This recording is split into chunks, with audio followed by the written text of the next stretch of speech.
একটু লেন্স পরলে ভালো হতো তো নাকি? পরবে না? ভয় লাগছে? থাক, বলো কিরকম লুক চাইছো বলো। ক্যামেরা নর্মাল নর্মাল স্যাটেল, হ্যাঁ সফট, তাই তো? হ্যাঁ হ্যাঁ হ্যাঁ ওকে, এটা করে ঠিক আছে, আপনার উপর যেটা ভালো লাগবে সেটা করে। ঠিক আছে। এইটা ছিল 5th মার্চের সেকেন্ড ব্রাইড। তো ব্রাইডের শাড়ি ড্রাপিং কমপ্লিট হয়েছিল। শাড়িটা কিন্তু ভীষণ সুন্দর, আমার ভীষণ ভালো লেগেছিল। আর এখানে ঘটে গেছিল একটা ঘটনা। এই জায়গায় লোম তুলেছে, এই জায়গায় লোম তুলেনি, তার জন্য এখানে কালো আর এখানটা সাদা লাগছে। তো ব্রাইড এটা কি করেছে, ব্রাইড এটা নিজে মুখে বলবে। বলো ব্রাইডি কেন করেছে এটা? লাগছিল খুব, লাগছিল বলে। তাই দেখো এখানে সাদা এখানে কালো, কিচ্ছু করার নেই।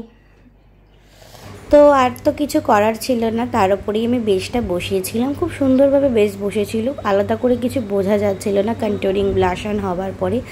ব্রাইডের পছন্দ ছিল একটু সাটেল অ্যান্ড সফটের ওপরে লুক, তার মধ্যে একটু গর্জিয়াস। তো সেরকমই আই মেকআপ করার চেষ্টা করেছি। এটা হচ্ছে ব্রাইডের মেকআপের টেক্সচার, আই মেকআপ, এভরিথিং, সমস্ত কিছু।